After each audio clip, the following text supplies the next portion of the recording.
Buenas tardes, bienvenidos a este primer encuentro diexista mexicano virtual, remoto, y mi nombre es Luis Alejandro Vallebueno. Yo he venido participando en estos encuentros diexistas por más de 10 años, alrededor de 10 años, y ustedes saben que yo soy especializado o me interesa mucho dentro de la radioafición y la escucha de onda corta, pues el pasado, lo que viene siendo la historia de las diferentes estaciones de onda corta que han poblado el éter a lo largo de los años. Y a petición de la audiencia, a petición de muchos de ustedes, vamos a tratar hoy el tema de la guerra de las ondas en Nicaragua entre los años 1977 y 1990. ¿Por qué escogimos esta temporalidad? Es porque 1977 es la fundación de la primera radio clandestina en Nicaragua, Radio Sandino, muy famosa, y 1990 tiene que ver con el fin del gobierno sandinista, y en medio participaron diferentes estaciones radiales de muy diversos caracteres. Entonces vamos a desentrañar esta historia muy interesante de la radio clandestina en Nicaragua, que no tiene hace muchos años que pasó, no tiene tanto tiempo que se desarrolló.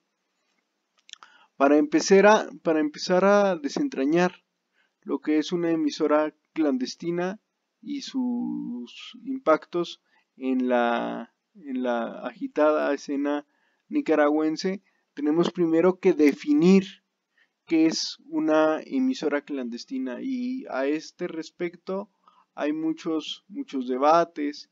Incluso yo he debatido con alguno de ustedes a este respecto, y para mí la mejor definición es una definición amplia que fue acuñada, fue hecha por Luis Zaragoza, que es un académico muy famoso de Madrid, que ha escrito un libro muy famoso sobre las radios clandestinas en España, que se llama La radio en la oscuridad. Y a partir de su definición es que yo voy a trabajar lo que es una emisora clandestina. Entonces, según Luis Zaragoza, en su libro La radio en la oscuridad, estas radios clandestinas son emisiones políticas desde una estación de radio que es considerada perjudicial o ilegal en el país al que va dirigido. Entonces, bajo este ámbito, estaciones como Radio Martí, Radio Fardá, Radio Digua, que son todas amparadas por La Voz de América, o estaciones como Radio Free Europe o Radio Liberty, son estaciones clandestinas porque sus emisiones están destinadas a países terceros, de los cuales los Estados Unidos no mantienen buena relación, y por lo que estos países de destino califican como ilegal, como clandestina sus emisiones, aunque en el país de origen, en este caso los Estados Unidos de Norteamérica, son emisoras completamente legales. Y a este respecto pues podemos ver la imagen superior de esta diapositiva, el caso de Radio Américas, que fue una emisora clandestina que operó desde la isla de Swan, antiguamente fue llamada también Radio Swan, en Honduras, unas islas cerca de Cuba, y que también fueron utilizadas para radiodifundir programas contra el gobierno sandinista de Nicaragua durante los años 80. Entonces, desde este sentido, estaciones como Radio Sandino y todas las emisoras que vamos a ver son radios clandestinas. A este respecto quisiera hacer otra definición que no está aquí escrita, pero que es importante entender que las emisoras clandestinas se dividen en tres, básicamente en tres puntos, dependiendo de su naturaleza. Las emisoras pueden ser clandestinas negras, clandestinas grises o clandestinas blancas. Las clandestinas negras son aquellas que son más difíciles de captar, de identificar con un grupo oficial, puesto que su objetivo es la difusión de noticias falsas, de suplantar identidades por parte de una radio. Estas estaciones clandestinas negras fueron muy utilizadas, por ejemplo, en la Segunda Guerra Mundial o durante el golpe de Estado perpetrado por la CIA en Guatemala, cuando se fundó una estación de radio clandestina que se llamó Radio Liberación y que trató de suplantar a Radio Nacional de Guatemala. Entonces, una emisora clandestina negra trata de ofrecer información, desinformación o información que no es correcta y trata de suplantar su identidad. Una emisora blanca, por el contrario, es una emisora que, aunque puede ser clandestina, como en el caso que ya hemos visto de Radio Martí, son emisoras completamente legales, amparadas con una ley, pero que siguen teniendo un propósito político y que podemos contactar fácilmente y podemos identificarlas fácilmente, y su objetivo, la mayoría de las veces, aunque no siempre, es ofrecer información a una región del mundo donde hay una restricción en la libertad de expresión.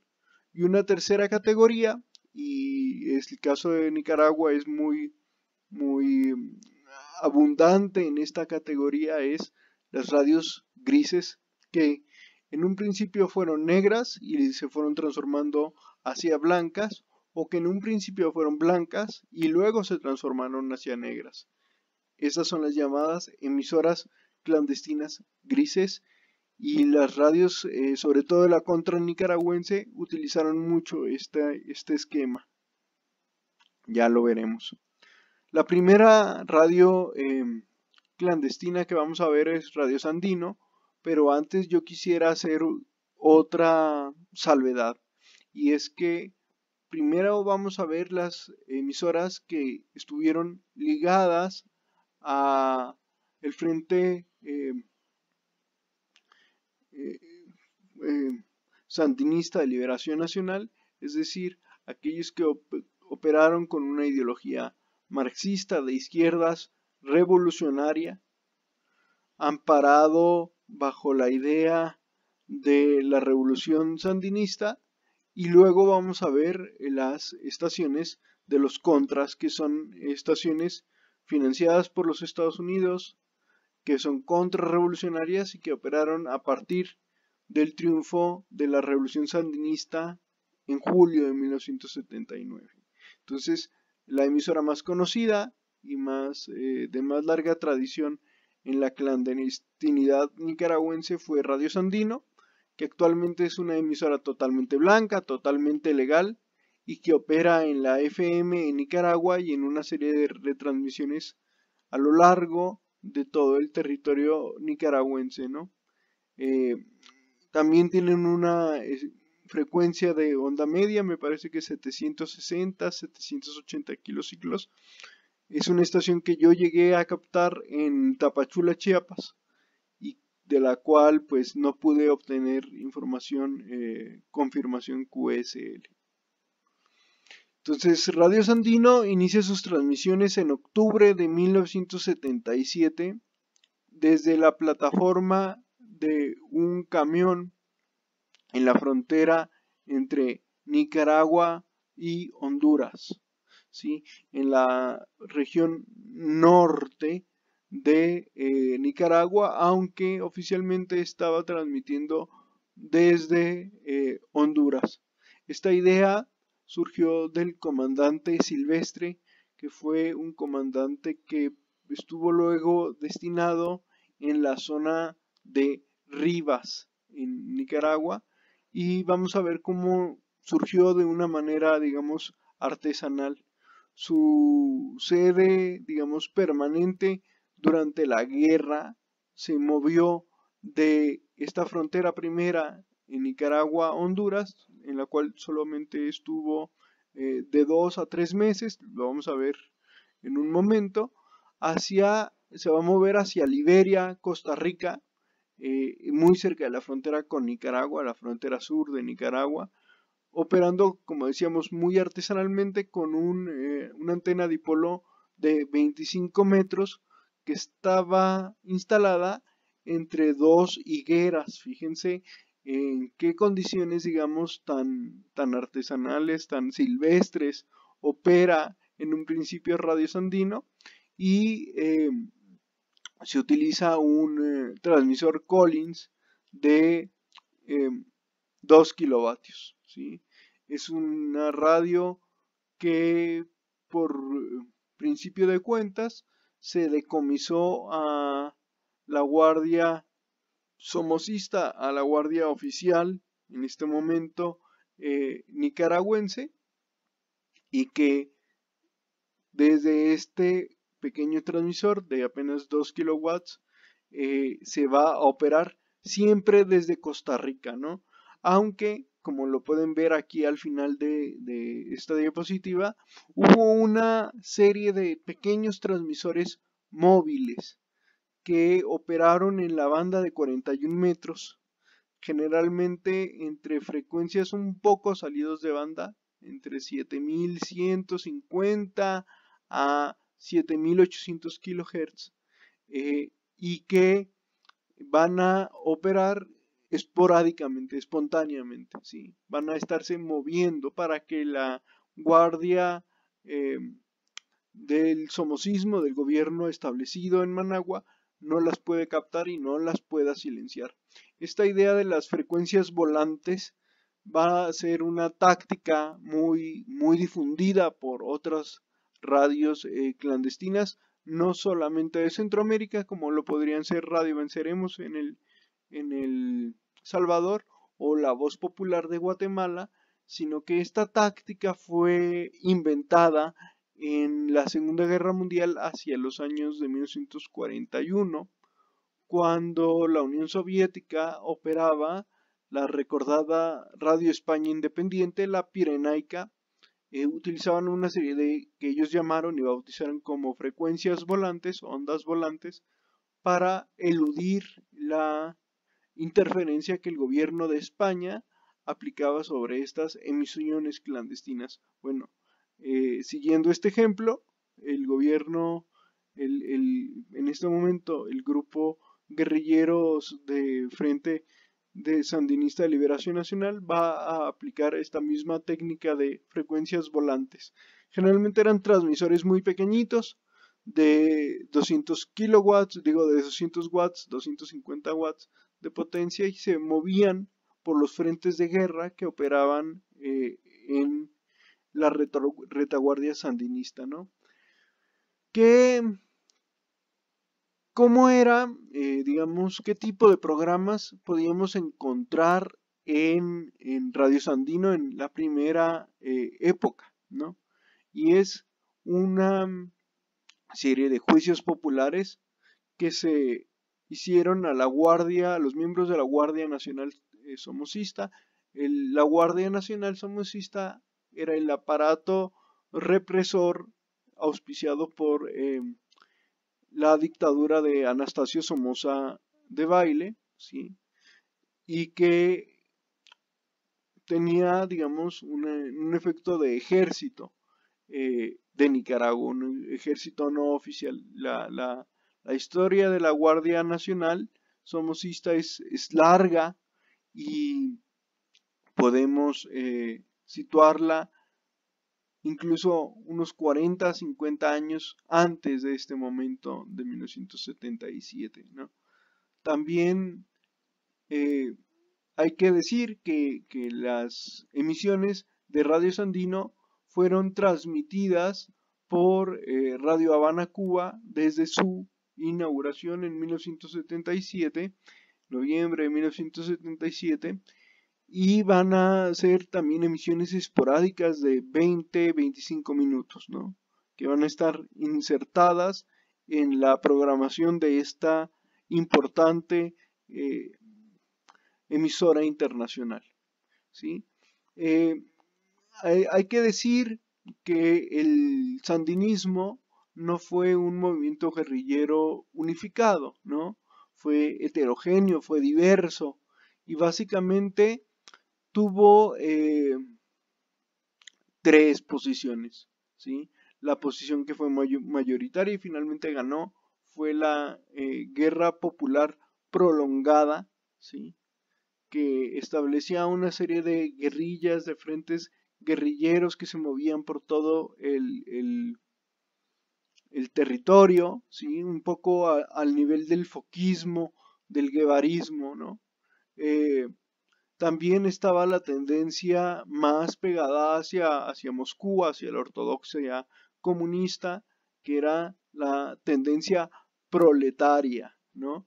Entonces, que decía que había que conquistar el poder por la fuerza, con un movimiento muy organizado, muy jerarquizado, muy centralizado, muy al estilo de Lenin, ¿no? Eso es la tendencia proletaria, ¿no? Siguiendo el modelo de la Revolución Rusa. Y había una tercera posición que era una posición más pegada hacia el trotskismo, hacia la cuarta internacional, eh, que decía que la revolución tenía que ser total, continuada, institucionalizada, ¿no? Entonces, uno de los grandes aportes de Radio Sandino en esta primera época de lucha guerrillera es que le dio voz a estas tres tendencias que representaron el Frente Sandinista de Liberación Nacional y al contrario de la dictadura somocista, se abrió el micrófono a las diferentes tendencias, dándole una diversidad de voces a esta emisora, ¿no? Hay que decir que el primer personal que inició en la radio fue Jesús Valedón, un primer director que era de extracción sandinista, como no podía ser de otra manera. Oscar Maicier, que tenía una pequeña ya experiencia en la radio venezolana. Él había trabajado en Radio Rumbos de Caracas, esta emisora muy popular en los años 60, 70 de Caracas, Venezuela, y que hasta no hace mucho tiempo estuvo activa en la onda corta. También pasó por otra emisora de onda corta venezolana muy famosa que fue Ecos del Torbes, ¿no? Que también estuvo activa hasta hace muy poco.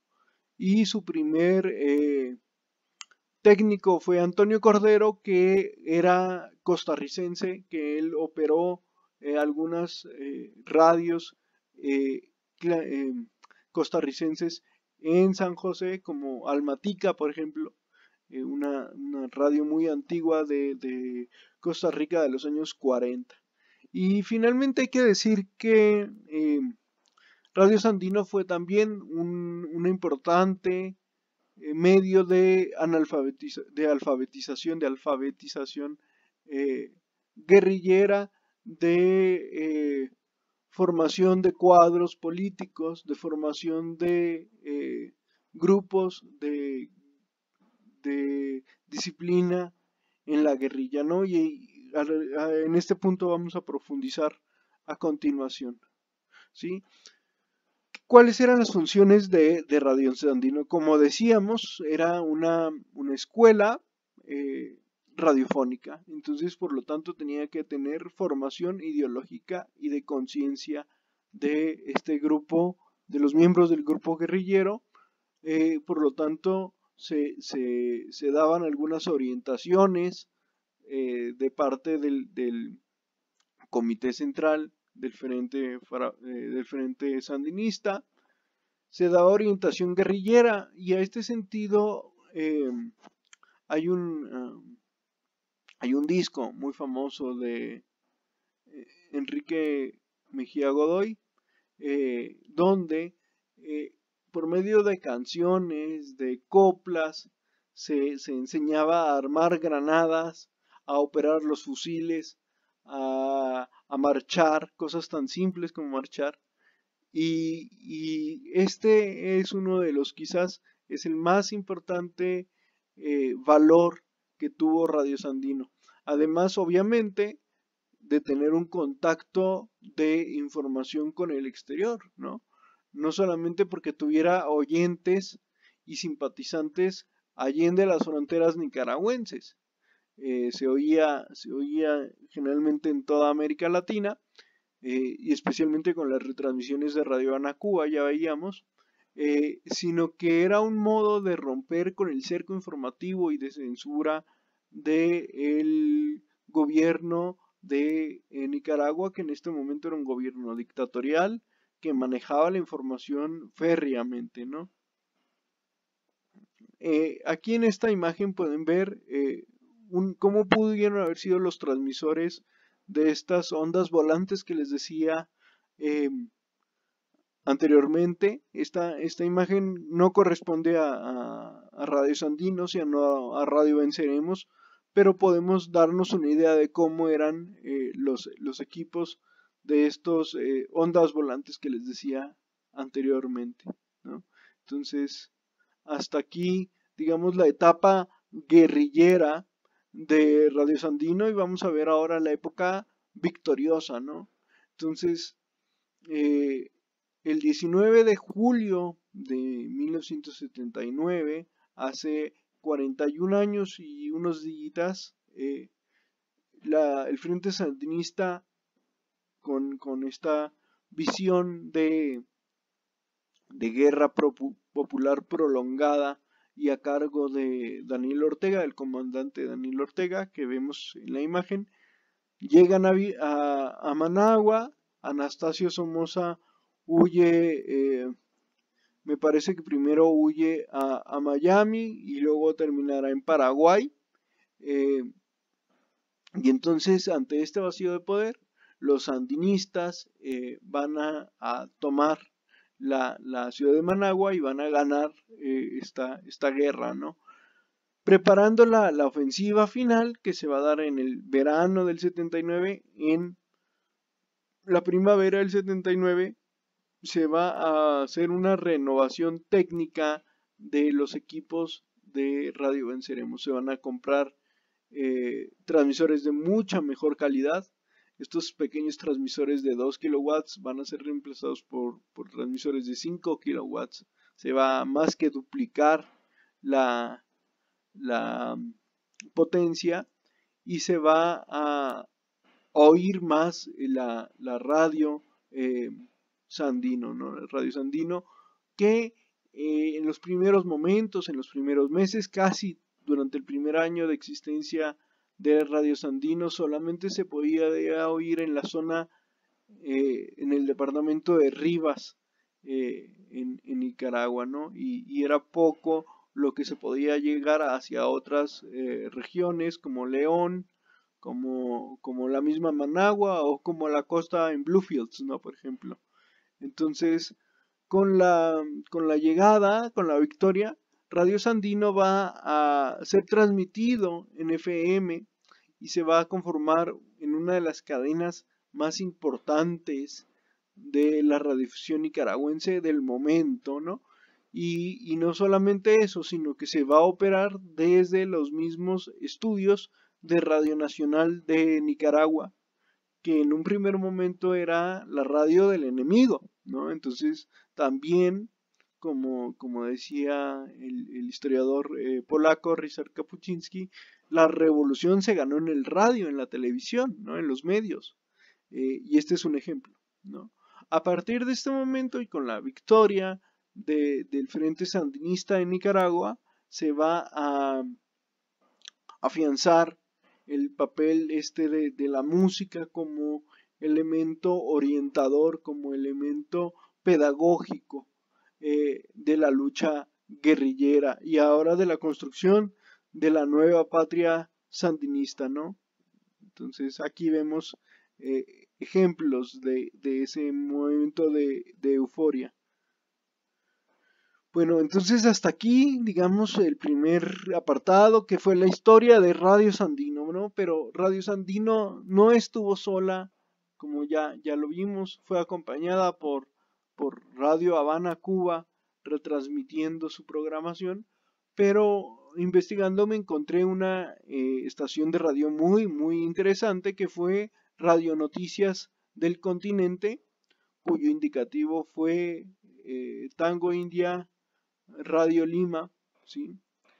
Obviamente es un indicativo costarricense, lo que quiere decir que fue una radio establecida en San José de Costa Rica en la frecuencia de 9615 kilociclos, ¿no? Esto es banda de 39 metros, ¿no? Si no me equivoco es 39 metros. Y fue una radio que estuvo puesta por los grupos montoneros, los grupos guerrilleros que estaban operando contra las dictaduras, especialmente la de Videla, la de Galtieri, que estaban en este momento en Argentina y que estaban en un momento muy feroz de la dictadura argentina, ¿no? Entonces un grupo de técnicos, de interesados en radio, salen de Argentina, se instalan en Costa Rica y ponen esta Radio Noticias del Continente. Aquí se van a retransmitir pequeñas emisiones de 20 minutos de Radio Sandino, porque vamos a ver cómo Costa Rica tiene un papel fundamental como un tercer país que va a dirigir sus antenas hacia Costa Rica, digo hacia Nicaragua, de uno y otro bando, ¿no? Entonces en este primer momento, va a hacer con la anuencia del gobierno de César Cardoso Odio, se va a llevar a cabo estas emisoras apoyando al sandinismo y apoyando a las luchas guerrilleras en Sudamérica, ¿no? Entonces estuvo operada con un transmisor Nautel de 50 kilowatts, o sea, vean que para la época era una transmisión potente, ¿no? Entonces, esta emisora, como les digo, estuvo apoyada por el gobierno oficial de Costa Rica y la hace una emisora gris, ¿no? Porque al principio servía para desinformar a la opinión pública argentina. De hecho, en Argentina hay muchos panfletos durante este gobierno para desprestigiar la radio, para decir cómo desinformaban, cómo decían otras verdades, pero en el caso nicaragüense fue uno de los modelos que permitió el triunfo de Radio Sandino, de los sandinistas en Nicaragua, lo que lo hace una emisora gris, porque tenía esta doble naturaleza, ¿no? Bueno, todas estas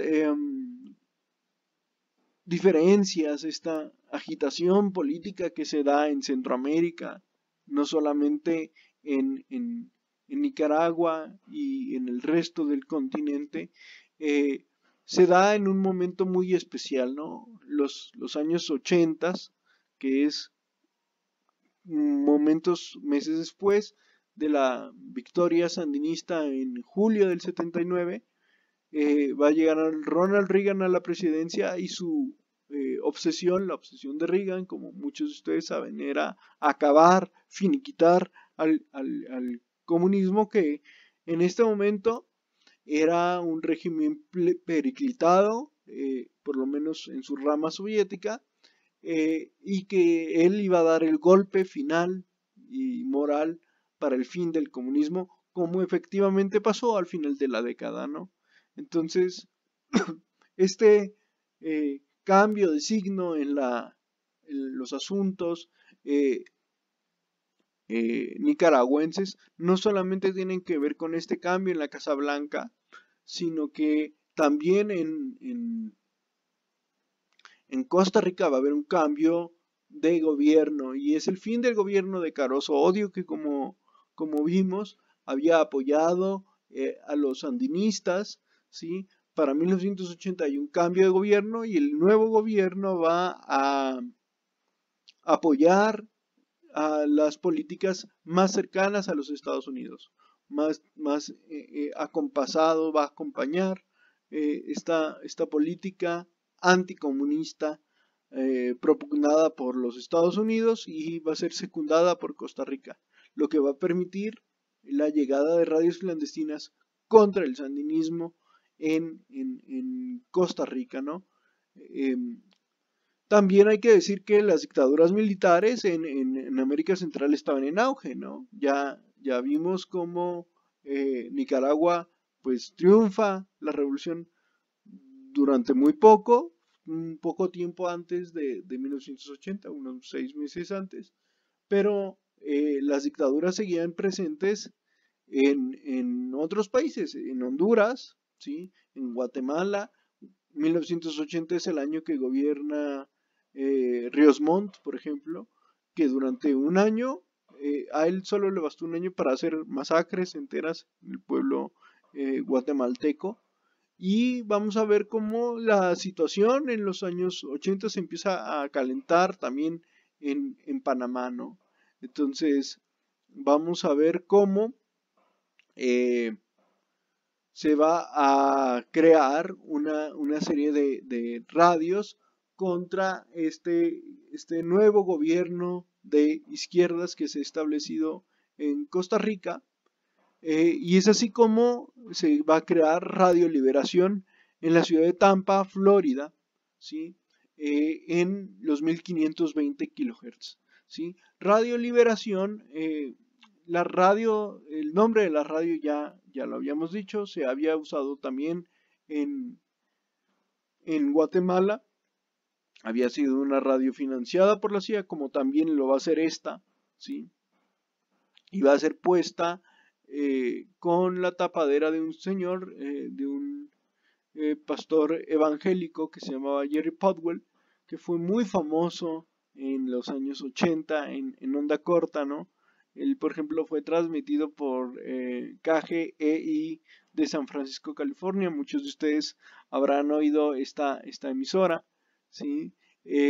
Bueno, él, apoyado por los Estados Unidos y por este nuevo contexto, va a establecer en Tampa una emisora que va a empezar a poner programación contra el gobierno sandinista, el gobierno orteguista de Nicaragua, ¿no? Y va a empezar a crear desinformación. Va a ser la primera emisora negra contra el gobierno de Nicaragua y lo vamos a ver muy activo durante los primeros meses del triunfo de Ronald Reagan en la presidencia, ¿sí?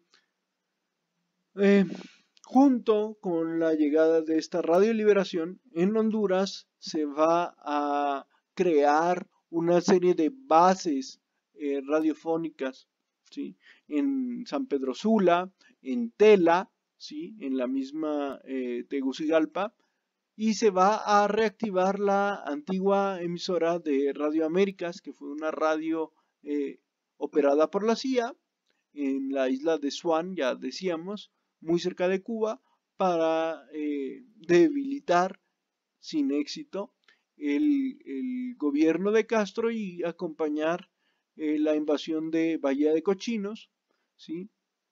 Bueno, pasan los años, esto ocurre en 1960 y en 1980, 20 años después, se van a reactivar sus transmisores para crear Radio 15 de septiembre, ¿sí?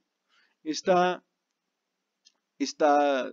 radio fue la primera radio oficial operada por la contra nicaragüense, por los movimientos financiados por los Estados Unidos para derribar el gobierno legítimo de Nicaragua y que van a estar operados o muy activos durante todos los años 80. ¿Sí? Vamos a ver cómo a partir de Radio 15 de septiembre se va a crear una red muy grande de emisoras que van a retransmitir estos programas, que van a desinformar, porque era una radio negra, ahorita lo vamos a ver, para desinformar a la población de Nicaragua. Ahorita les voy a contar algunas anécdotas a este respecto, ¿no? Esta radio tenía su base en Honduras, especialmente, ya decíamos, en Tela, en San Pedro Sula, y lo que antiguamente fue Radio Swan. Fue retransmitido por La Voz del Cid. Si ustedes recuerdan, La Voz del Cid fue una radio también clandestina, también operada por la CIA contra el gobierno de Fidel Castro. Fue la voz de Cuba independiente y democrática, y fue puesta en operación por Jorge Mascanosa de la Fundación Cubanoamericana, ¿no? Esta emisora fue retransmitida por La Voz del Cid, fue retransmitida por radios de Santo Domingo, República Dominicana, ahorita se me va, creo que es Radio Rumbos, y también fue llevada a cabo por transmisores, por ejemplo, la World Harvest Radio International de Indiana cedía tiempo. Obviamente Radio Miami Internacional en su momento retransmitió La Voz del Cid, ¿no? Estas transmisiones de Radio 15 de septiembre fueron posibles porque la FCC, la Federal Communication Commission, la Comisión Federal de Comunicaciones de los Estados Unidos, decomisó algunas radios, algunos equipos de radio clandestinos, operados también desde Miami contra la Revolución Cubana. Este es el caso de Radio Comandante David, ¿sí? Que le quitaron Radio Antorcha Martiana, que le quitaron sus transmisores y fueron llevados para operar Radio 15 de septiembre desde Honduras, ya decíamos, ¿no?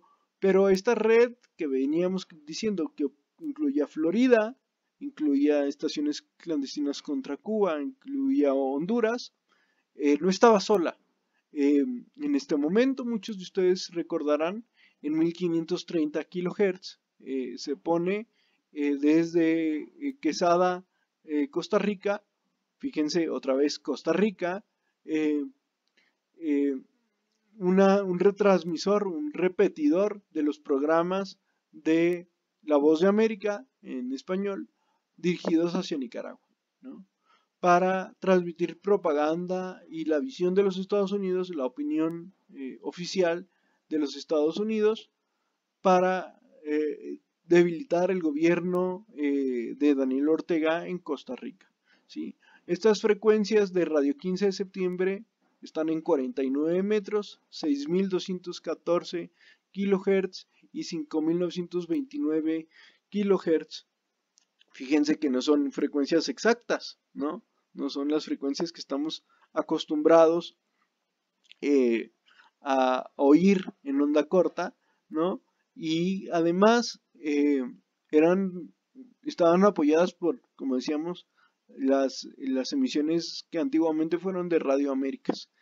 Como también decíamos antes, Radio 15 de septiembre fue una emisora dedicada exclusivamente a desinformar, lo que lo hace una emisora negra, aunque durante ya los últimos años, cerca de 1990, y esto lo estoy sacando de fuentes, por ejemplo, Lenhauser informaba en 1989 que Radio 15 de septiembre estaba operando contenidos más neutrales, más informativos. La Voz de América quería lavarle la cara a esta emisora, dando opiniones, vertiendo información que ya no estuviera tan centrada en Nicaragua, sino en el resto de países de América Central, ¿no? Y esto tiene otra explicación, ya luego lo veremos, como los cañones van a dejar de apuntar a Nicaragua y van a empezar a apuntar hacia Panamá, ¿no?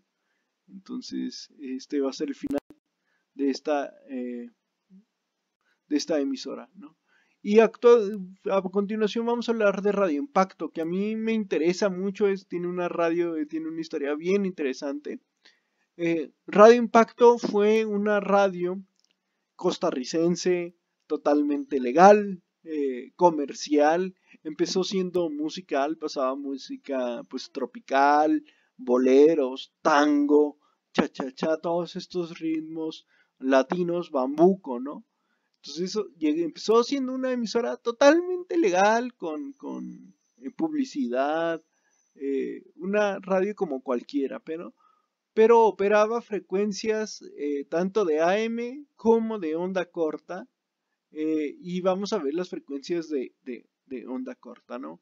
Frecuencia 5030 kilociclos. Si ustedes observan, 5030 kilociclos es una frecuencia que está pegadita a Radio Rebelde, que históricamente ha utilizado 5025, ¿no? Y 6150 kilociclos es una estación, una frecuencia que está pegada a 6145, que en ese momento era una frecuencia de Radio Habana, Cuba. Entonces fíjense qué frecuencias de radio opera, pegadas a dos emisoras cubanas. Su primer director fue Manuel Girón Castillos, que fue un hombre contratado pues de manera apresurada, y que fue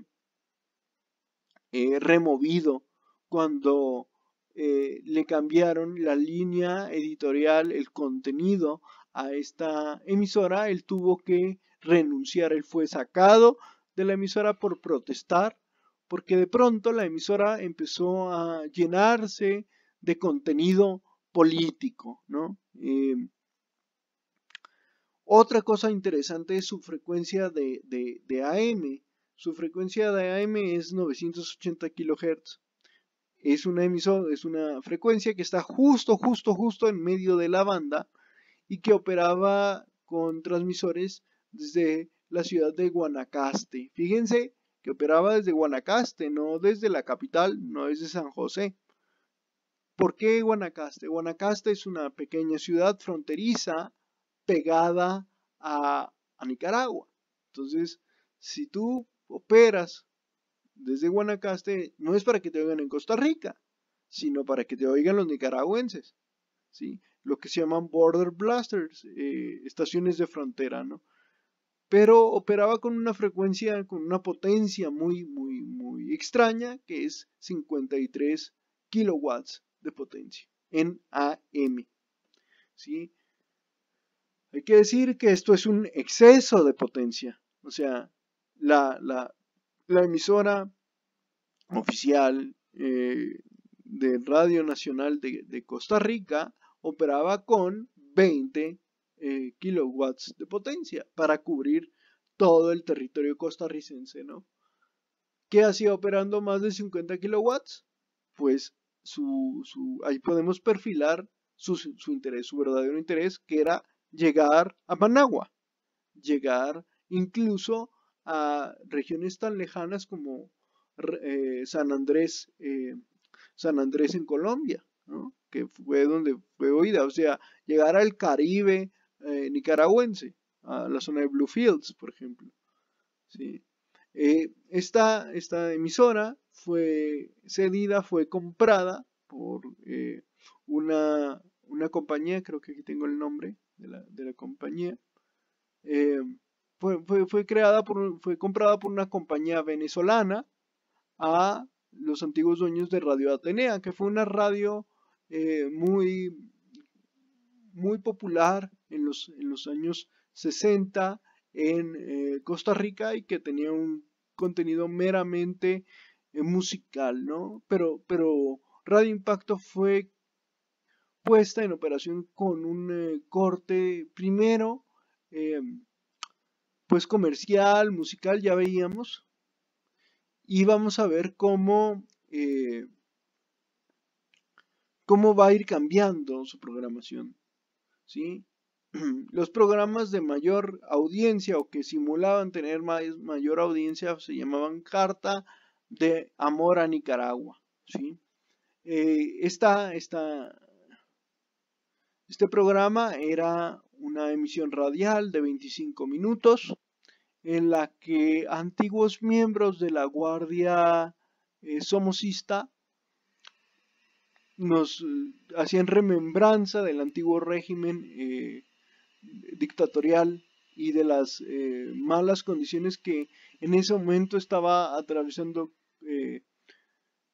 Nicaragua por el gobierno sandinista, por culpa del gobierno sandinista.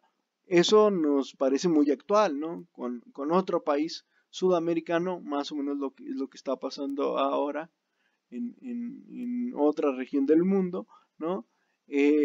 Impacto noticioso que estaba cargadito de noticias nicaragüenses y no tanto de Costa Rica, y que estaba, pues se le llegaban noticias gracias a agencias como la UPI o la AFP, ¿no?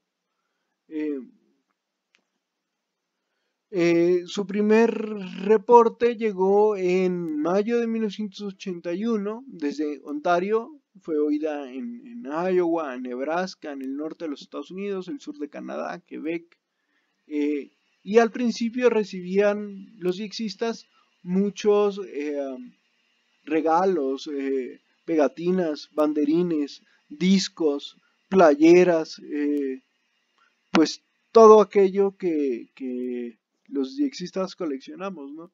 Y que con el escándalo Irán-Contras que destapó el tráfico de droga por parte de algunos agentes norteamericanos, pues en Irán para financiar la contra nicaragüense, esta emisora repentinamente cambió de estrategia, abandonó el éter, ¿sí? Y tuvo una relación hostil con los diexistas. Hablé para esta investigación con algunos diexistas de la época, el mismo Glenn Hauser, Takayuki Inoue de Yokohama en Japón.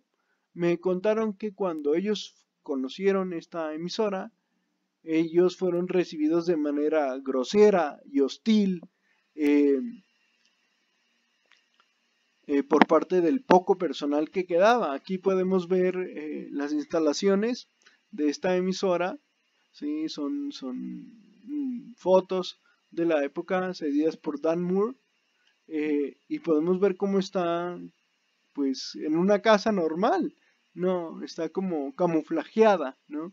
Entonces, esta emisora tan potente con frecuencias de onda corta, que no servía a ningún otro radiodifusor del país, se trató de vender, no se pudo vender, nadie la quiso comprar, y se llevó hacia el sur del país para operar una radio contra Noriega en la famosa operación de invasión a Panamá en 1989, ¿no?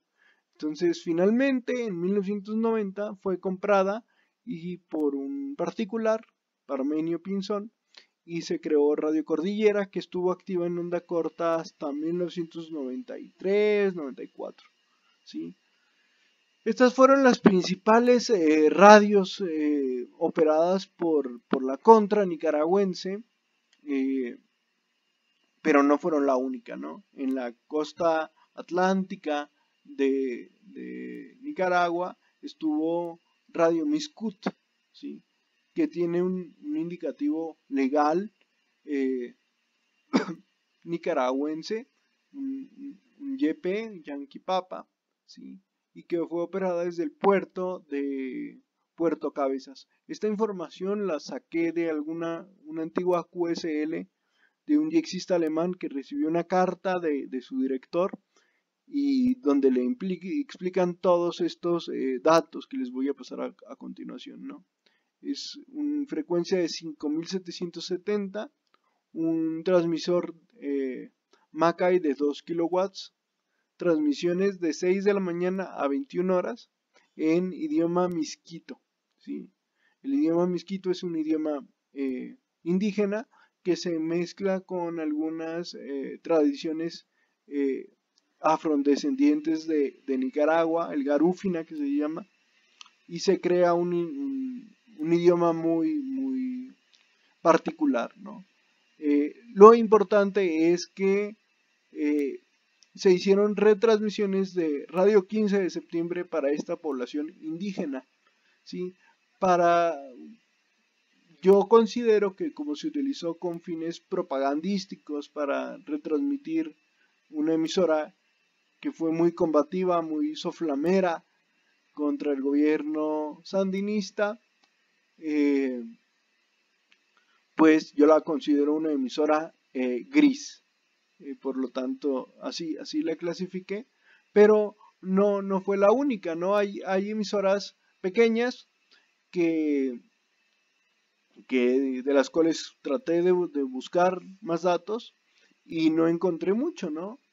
Solamente Radio Cínica de Bluefields también operó algunos programas controlados por el FDN, el Frente Democrático Nicaragüense, que era una rama de la contra nicaragüense que trataba de destruir el Frente Sandinista, ¿no? Y operaba desde la costa, desde Bluefields en Nicaragua, en 6.610 kilociclos. La voz de la Unión Nacional Opositora, ¿sí? La Unión Nacional Opositora finalmente fue el partido político que por medio de las urnas le arrebató el poder al sandinismo y estuvo al cargo del gobierno de Violeta Chamorro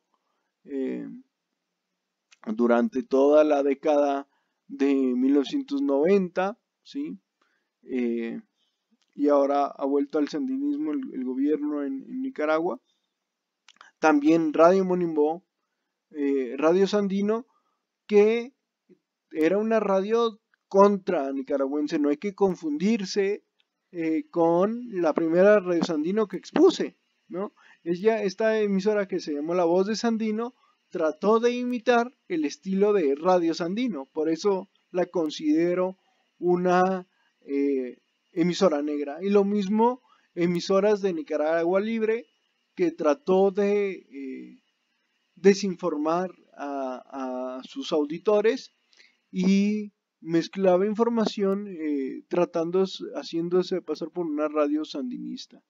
Y me parece que hasta aquí mi participación en este primer encuentro diexista mexicano de Pachuca Hidalgo. Un agradecimiento a ustedes por escucharme, un agradecimiento a Martín Herrera por invitarme a participar con esta interesante participación y quedo atento a sus comentarios, preguntas. Ya saben dónde contactarme, comentarme, y todos sus comentarios y dudas se los despejaré en las distintas plataformas donde se